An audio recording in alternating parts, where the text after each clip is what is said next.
Bismillahirrahmanirrahim. Assalamualaikum warahmatullahi wabarakatuh. Alhamdulillahi wa kafa, wassalatu wassalam ala sayyidina Muhammadin nabiyil mustafa wa ala alihi wa sahbihi ahli sidqi wal wafa, amma ba'du. Qala ta'ala fi kitabihil karim, a'udzu billahi minasyaitonir rajim. Qul in kuntum tuhibbunallaha fattabi'uni yuhibbukumullah yaghfir lakum dzunubakum wallahu ghafurur rahim. Para bapak ibu, sahabat sekalian yang saya cintai karena Allah, kita wajib bersyukur kepada Allah Subhanahu wa taala. Di malam hari ini kita masih diberi kesempatan oleh Allah untuk ribat di masjid ini. Di zaman Nabi itu, sahabat kalau kepingin ribat itu harus di medan perang, menunggu pos-pos perbatasan, menjaga jangan sampai musuh masuk ke wilayah muslim, taruhannya nyawa. Tapi ketika perang itu sudah tidak ada, di zaman sekarang kita karena nggak ada perang, maka ribat itu bisa diganti dengan amal lain, yaitu menunggu waktu sholat. Diduduk di masjid setelah sholat dan menunggu azan berikutnya, itu disebut dengan ribat. Jadi kita ini duduk dari maghrib sampai isya, itu sedang ribat. Dan ribat ini adalah salah satu amalan yang Allah cintai dan amalan yang bisa membebaskan kita dari azab kubur. Jadi kalau kita pengen selamat dari fitnah kubur, azab kubur, sering-seringlah kita ribat, yaitu menunggu sholat setelah sholat. Fazalikumur ribat, maka itulah ribat, kata Nabi. Nah, mudah-mudahan amaliyah kita ini diterima oleh Allah Subhanahu wa taala. Amin ya rabbal alamin. Jemaah muliakan, pada malam hari ini kita ingin meneruskan kajian sebelumnya, yaitu akhlak kepada Allah. Di antara akhlak kepada Allah yaitu kita harus ridho dengan ketentuannya, ridho dengan segala takdirnya. Saya sudah sampaikan sebelum-sebelumnya bahwasanya ridho ini merupakan puncaknya keimanan, dan salah satu syarat agar kita bisa merasakan manisnya keimanan. Saya ulangi, kalau kita pengen merasakan manisnya keimanan, kita harus ridho kepada Allah. Nabi bersabda, zaqa ta'al iman, telah merasakan manisnya keimanan. Siapa? Man radiya billahi robba, orang yang ridho Allah sebagai Tuhannya. Wabil islami dina, dan dia ridho Islam sebagai agamanya, dan Muhammad sebagai Rasulnya. Ridho juga menjadi salah satu amalan yang Allah cintai. Nah, dengan ridho inilah Allah akan membukakan pintu-pintu keberkahan, pintu-pintu kebaikan. Bahkan Allah akan membuka pintu surga untuk hambanya yang telah Allah ridhoi. Nah, malam ini kita lanjutkan kajian kita,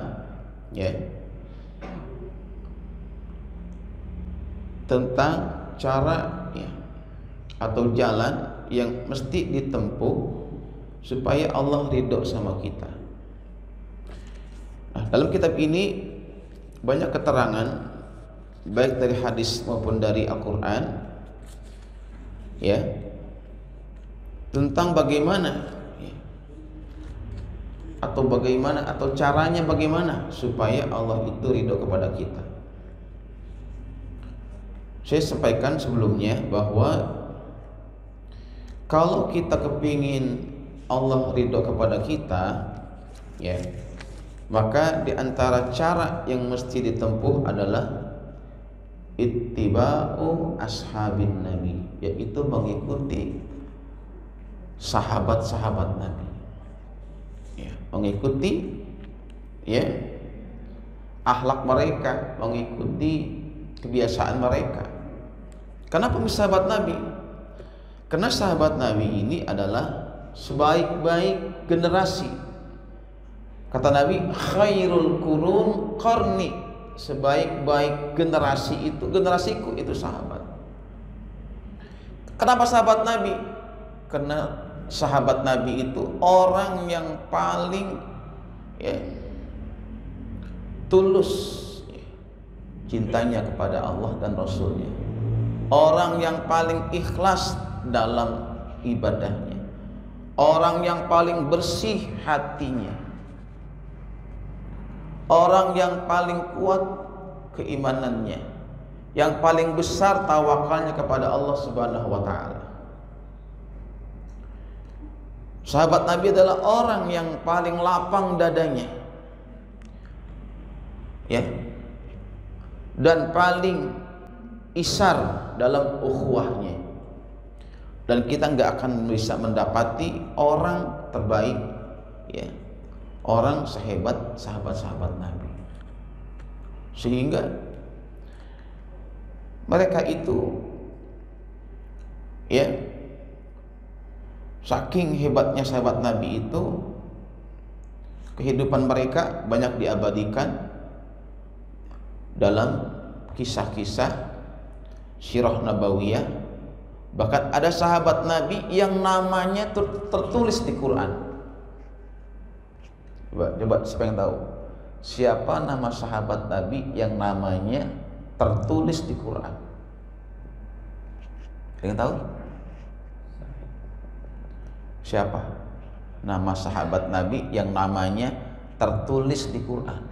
Dia kan hebat enggak tuh? Nama sahabat Nabi satu orang tertulis di Quran, dan dia adalah anak angkat Nabi. Nabi angkat anak laki-laki.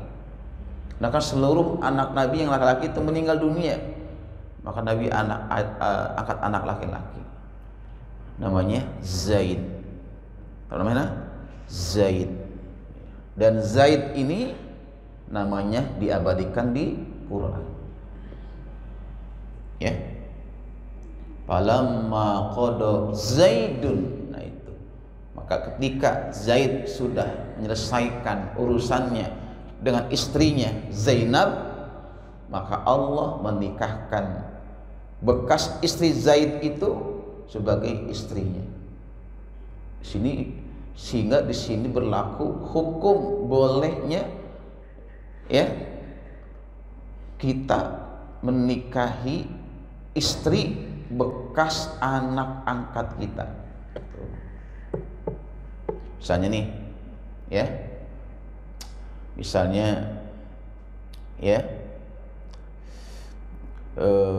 kita mungkin ada yang gak punya anak ya, misalnya ada yang punya anak, terus dia angkat anak adopsi ya, anak laki, begitu udah besar kita nikahin tuh anak.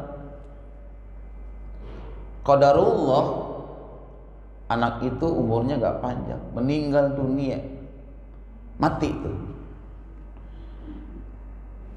isinya janda ya enggak tuh, janda bekas siapa? Anak angkat kita. Maka kita sebagai ayah angkatnya boleh menikahi janda bekas anak angkat kita. Tuh. Yang nggak boleh menikahi ya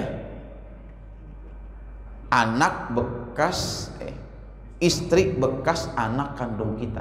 Kenapa? Jatuhnya menantu. Itu nggak boleh. Ya, nggak boleh. Tapi kalau itu anak angkat, boleh. Ya. Di sahabat Nabi itu, ya ada yang namanya diabadikan di Quran. Ada yang kematiannya itu membuat arsy Allah berguncang. Coba, arsy Allah itu sampai berguncang kematiannya. Berarti sahabatnya hebat gak? Kedudukannya hebat gak nih? Insya Allah kalau bikin arsy berguncang kematiannya, sangat mulia, sangat besar ya. Kedudukannya insya Allah. Salah sahabat Ansor ya. Usaid bin Hudair dari Ansor, kepala suku Aus ya. Karena berkat beliaulah ketika dia masuk Islam, seluruh ya, masyarakat ya di Madinah masuk Islam.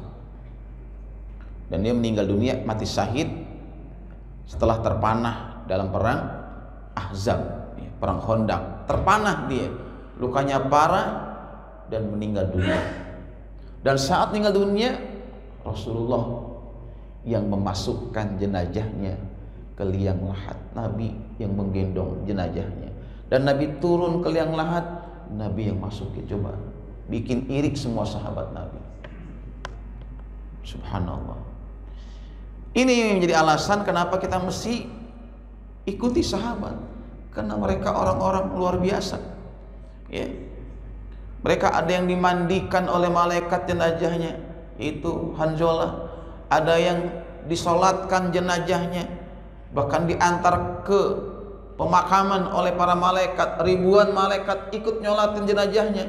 Dan sahabat itu belum pernah ketemu dengan Nabi, gak pernah ketemu sama Nabi, tapi karena dia amalannya luar biasa, ketika meninggal dunia, malaikat turun dari langit ikut nyolatin jenazahnya, ikut nganter ke pemakamannya. Itulah sahabat Uwais Al-Qarni yang menggendong ibunya dari Yaman ke Mekah untuk ibadah haji, disolatkan oleh malaikat ya. Subhanallah tuh ya. Jadi karena sahabat ini orang-orang yang mulia, bahkan di antara mereka ada 10 sahabat yang dijamin masuk surga, maka dan mereka itu sudah mendapatkan gelar RA radhiyallahu anhu.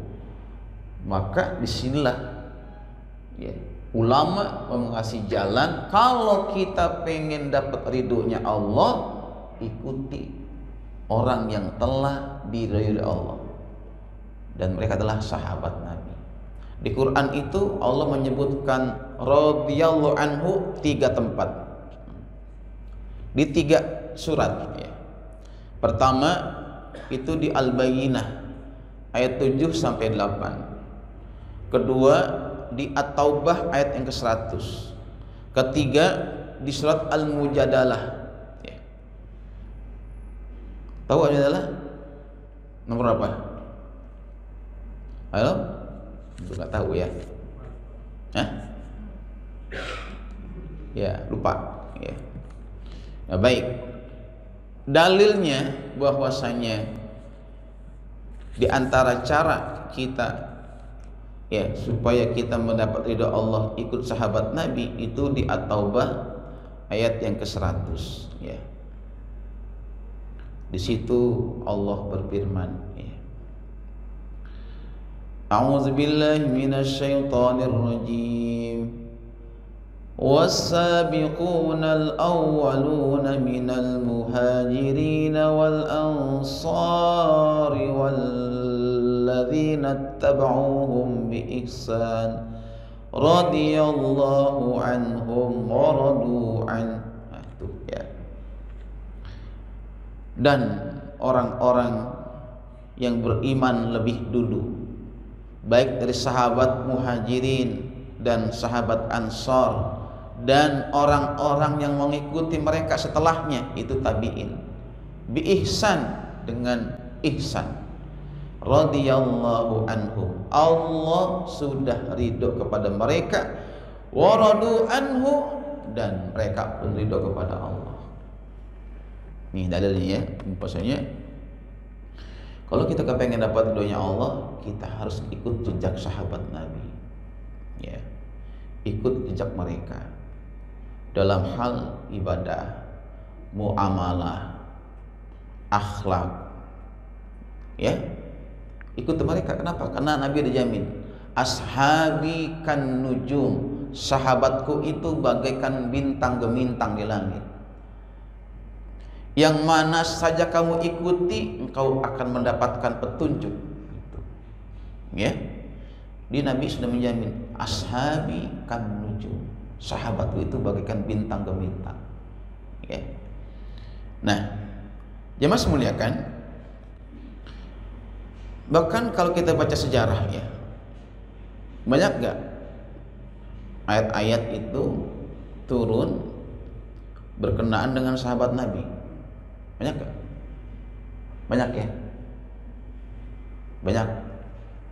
Yang berkenaan dengan Abu Bakar, berkenaan dengan Umar bin Khattab, ya, berkenaan dengan Zaid, berkenaan dengan Safwan bin Mu'attal yang dituduh selingkuh dengan Aisyah. Itu adalah sahabat-sahabat Nabi yang perilaku mereka, ya, menjadi sebab turunnya Al-Quran. Ya, betul nggak? Iya. Jadi kalau perbuatan sahabat Nabi, pertanyaan sahabat Nabi, ya, sampai menyebabkan turunnya Al-Quran, ini kan luar biasa. Betapa kedudukan sahabat Nabi ini, ya, luar biasa, ya, di hadapan Allah Subhanahu wa Ta'ala. Maka ya, disinilah pentingnya kita, ya, dianjurkan ikut mereka, ya, mengikuti para sahabat Nabi. Nah, amal berikutnya yaitu al-wala wal bara. Ada yang tahu apa itu al-wala al bara? Apa jamaah? Ada yang tahu? Ada yang tahu nggak? Apa itu al-wala? Ini bahasa agama ya, harus tahu.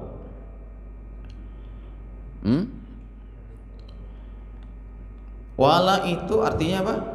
Loyalitas, cinta, setia. Bahwa orang beriman itu harus punya loyalitas yang tinggi, kesetiaan yang tinggi, cinta yang tinggi kepada Allah, Rasulnya, dan orang-orang beriman. Itu namanya wala. Ya. Barok artinya kita berlepas diri dari segala bentuk kekufuran, berlepas diri dari kemusyrikan, menjauhkan diri dari kemunafikan, kemaksiatan. Itu namanya al-bara. Ya. Maka kalau ada orang Islam, ya, kita dapati nanti di tengah masyarakat nih, ada orang Islam kepada orang kafir begitu toleran, ya. Bahkan orang kafir itu melaksanakan ibadah, ya, kebaktian, dia yang jaga, dijagain. Bayangin, orang kafir lagi ibadah tuh di gereja, dia yang jaga. Tapi anehnya, saudaranya mengadakan pengajian, dibubarin. Coba, ada yang gitu? Ada nggak? Ada. Berarti orang itu nggak paham konsep al-wala wal bara. Saudaranya dimusuhin, musuhnya dibelain, temenin. Wala itu sebaliknya, wala itu kita sayang, cinta kepada Allah, cinta sama Rasulullah, cinta dengan orang-orang beriman, mendukung mereka, ya, berukhuwah dengan baik dengan orang-orang beriman. Itu wala. Bara, kita berlepas diri dari orang-orang kafir. Dalam yang sifatnya itu muamalah, gotong royong, silahkan. Tapi untuk masalah ibadah, lakum dinukum waliyadin. Nah, kalau orang Kristen lagi ibadah, lagi misa, lagi nonton, itu lagi ibadah, ngapain kita ikut-ikutan? Ya, ngapain kita sampai segitunya? Ya, supaya dianggap toleran, kita jagain.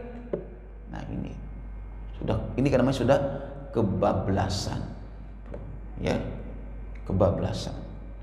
Nah, di Quran itu Allah jelaskan. Ini di Quran di surat Al-Mujadalah, ya.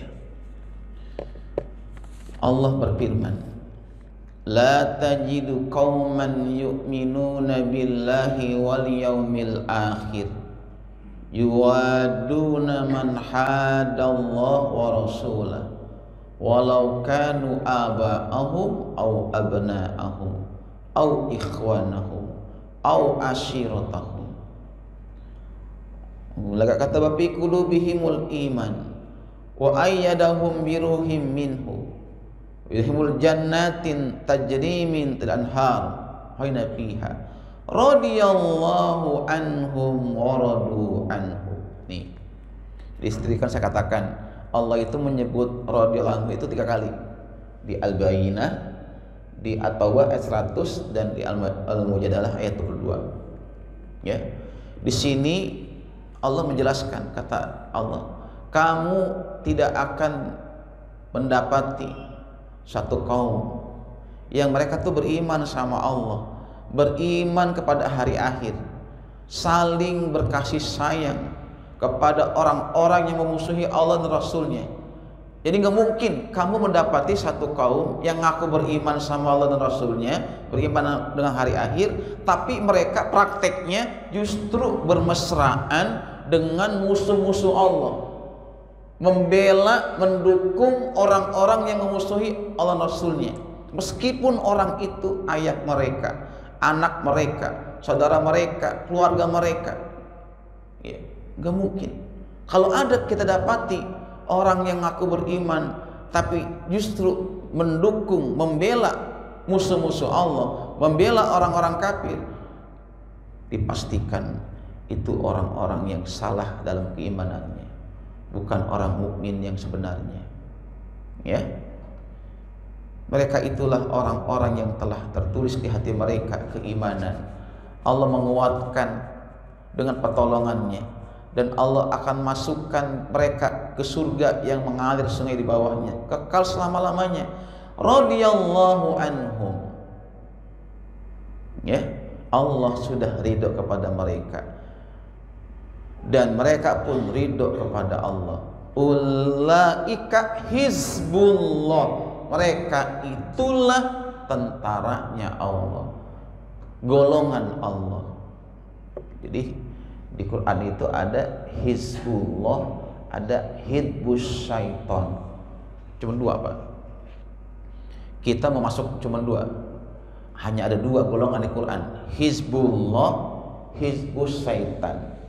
Nah, ciri-ciri hizbullah, ya, tentaranya Allah, golongannya Allah, partainya Allah, mereka itu nggak mungkin dalam kehidupannya mereka saling berkasih sayang kepada musuh-musuh Allah dan Rasulnya. Gak mungkin. Meskipun itu bapaknya, meskipun itu anaknya, itu saudaranya, itu keluarganya, gak mungkin. Maka sifat wala wal bara ini dicontohkan oleh sahabat-sahabat Nabi.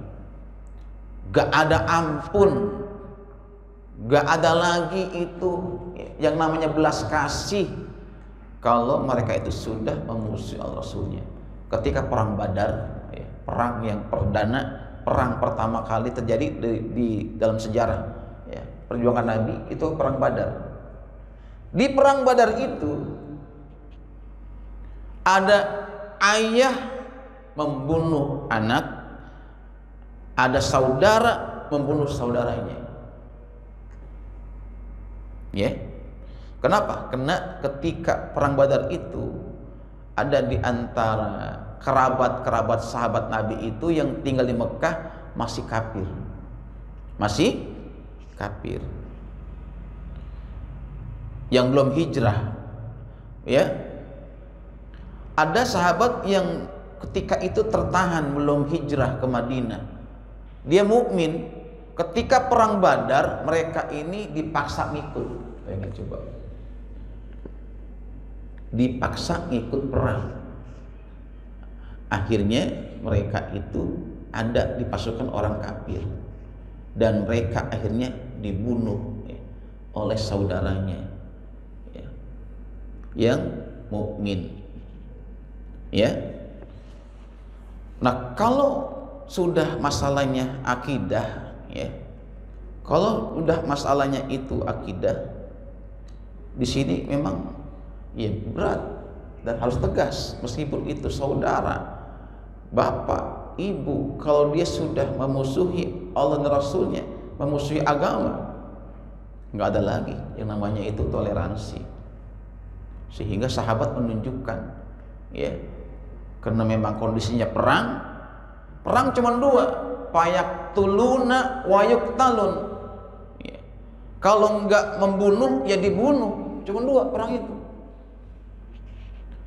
Ya, maka sahabat Nabi itu, ya, mereka ketika itu dihadapkan dengan sesuatu yang dilematis.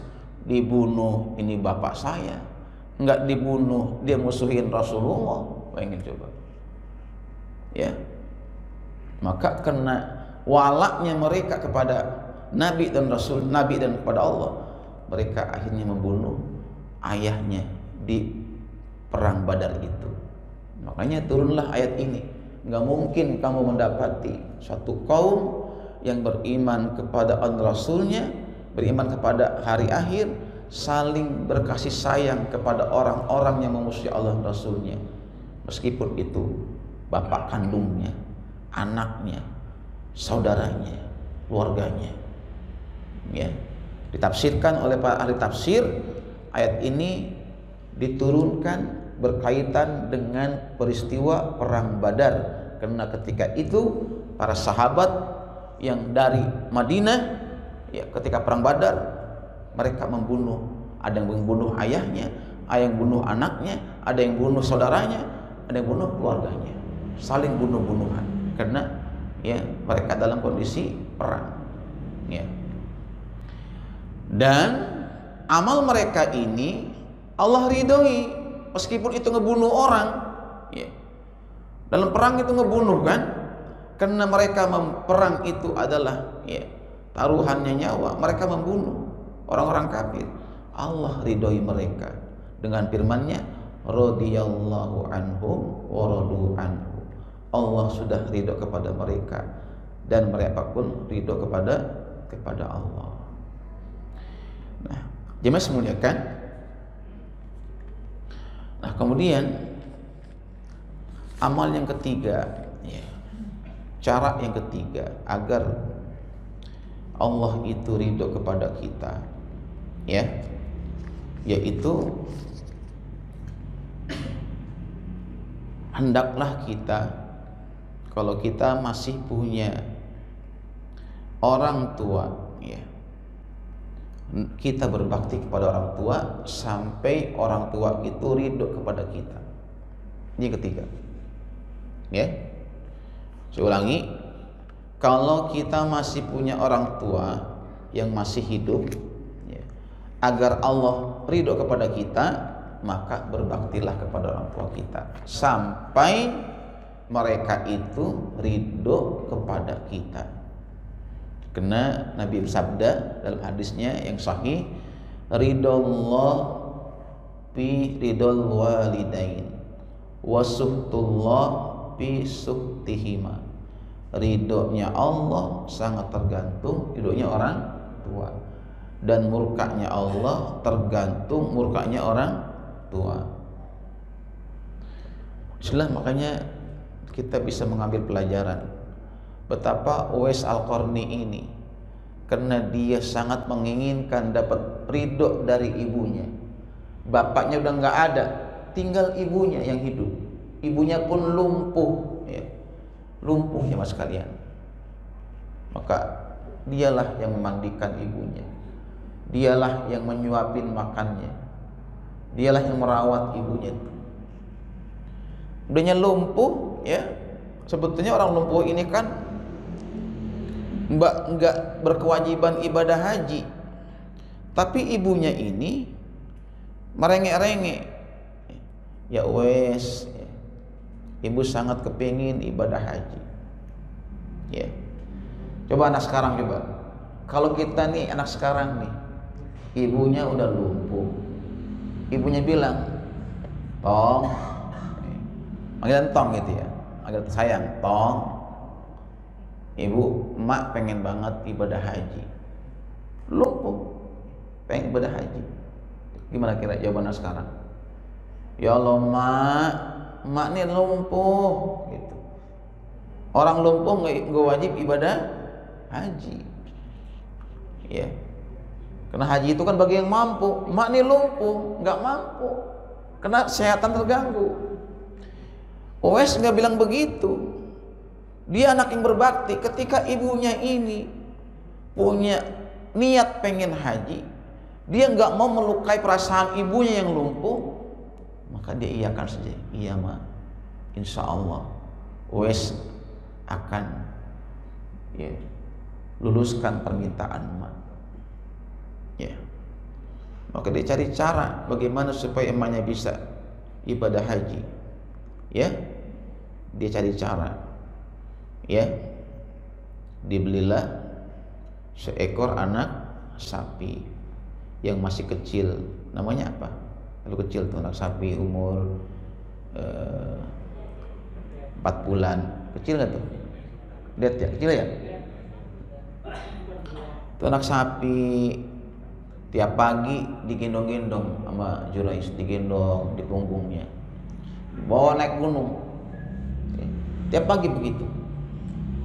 Orang-orang kampung bilang Uwais udah gila. Kenapa? Tiap pagi gendong-gendong anak sapi. Sampai anak sapi itu 6 bulan sampai 8, itu anak sapi makin lama makin berat digendong. Dibilang ini orang gila. Padahal itu adalah ikhtiar Jurais untuk menguatkan punggungnya, agar nanti ketika dia menggendong ibunya udah kuat gitu.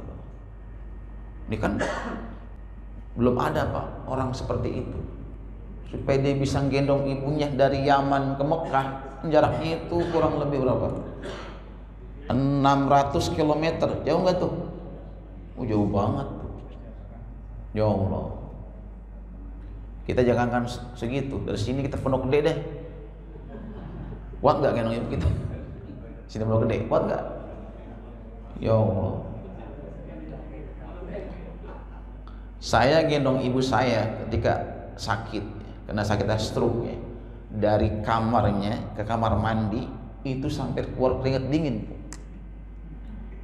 keluar keringat dingin, sampai gue keringatnya banyak banget gitu, karena bobotnya kan kurang lebih 70 kilo, 70 kilo, saya 68 kilo, gendong sendirian, gitu.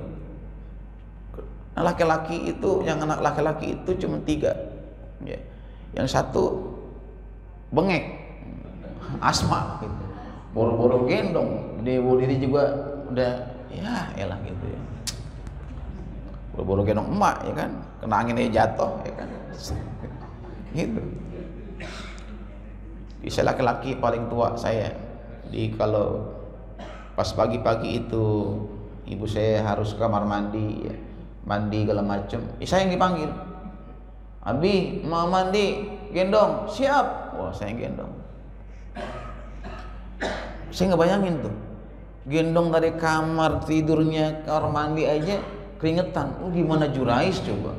Gimana si Uwais Al-Qarni gitu, gendong dari Yaman ke Mekah, tawaf 7 kali, sa'i 7 kali, ya Allah, belum melontar jumroh ke Arafah itu, bangnya deket itu, kan jauh. Luar biasa tuh Pak. Ya. Nah makanya ya, yang masih punya orang tua ya, bikin mereka itu ridho sama kita. Ya. Kalau ibu, bu, kalau ibu mah gampang. Kalau ibu mah ya, kalau pengen dapat ridho Allah, caranya mudah. Bikin suami ibu ridho sama ibu. Bu, pernah nggak nanya, bang, abang udah ridho belum sama saya? Pernah nggak? Belum? Hah? Udah nggak ada? Janda dong. Selamatin janda nih, selamatin nih. Sama janda semua nih? Janda semua? Oh, yang ini ada satu. Yang dua, yang empat masih ada. Yang masih ada suaminya, minta ya, ridho suami. Kalau pengen dapat ridhonya Allah, ya caranya tuh perempuan mudah, bikin suami ibu ridho gitu. Tanya sebelum tidur, "Pak, aku ini sudah mendampingi kamu 20 tahun. Udah ridho belum mama bagi istri?" Kalau dia jawab sudah mah, tanya lagi berapa persen?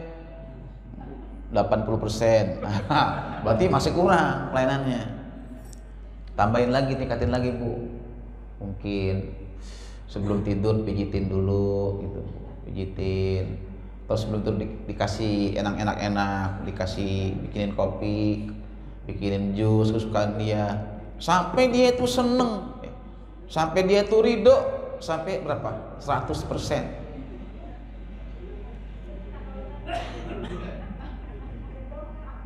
Bu ketawa. Udah belum? Hah? Belum. Ya udah, praktekin di PR saya ya. Ntar malam tanya bapaknya. Ya. Jadi ya, jangan kita berpikir gini, Pak Ustadz, suami yang bagaimana dulu yang kita harus cari ridhonya? Gak semua suami.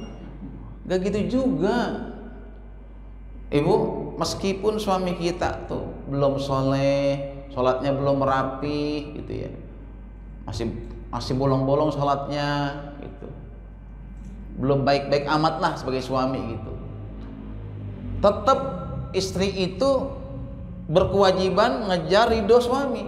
Perkara suami kita itu ya maksiat kepada Allah, itu urusan dia sama Allah.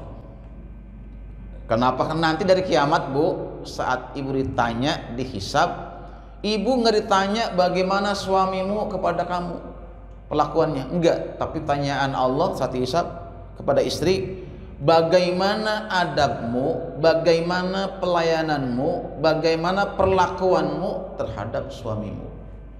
Tuh, itu yang tanya bu, gimana jawabannya ibu? Gimana jawabannya kalau ditanya gitu dari kiamat?